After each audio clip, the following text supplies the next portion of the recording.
ශාසනය ගිය තැන ධාතුන් වහන්සේලාට වඳින අවසාන කෙනත් මැරුණට පස්සේ ධාතුන් වහන්සේලාගේ ඇසුරෙන් පින් කරගන්න අය නැහැ. අන්න එතකොට මුළු ලංකාවෙම තියෙන ධාතුන් වහන්සේලා මේ උතුම් ස්වර්ණමාලී සෑරජාණන් වහන්සේගේ මුදුනට එනවා. ඉරිදී අබෑටයක් පමණ නමුත් ධාතුන් වහන්සේලා වඩිනවා. එහෙම වැඩලා මේ සෑරජාණන් වහන්සේ දෙබෑ වෙලා ද්‍රෝණයක් ධාතුන් වහන්සේලා අහසට මතුවෙලා මුතු එලක් වගේ අහසේ පේනවා. පෙනිලා මෙතන ඉඳලා නාගදීපිට යනවා.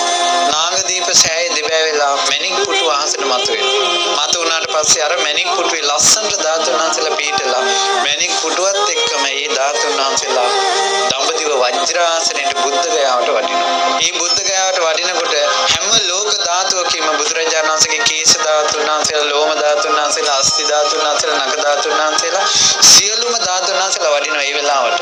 වැඩලා අහසේ බුදුරජාණන් වහන්සේගේ ලලාට ධාතුන් වහන්සේ පිහිටි තැන එතනම පිහිටනවා. අකු ධාතුන් වහන්සේලා පිහිටනවා. මේ තැන්වල හැම එකක්ම අබෑටයක් නමුත් ධාතුන් වහන්සේලා පිහිටනවා. පිහිටලා බුදු සිරුර මැවෙනවා.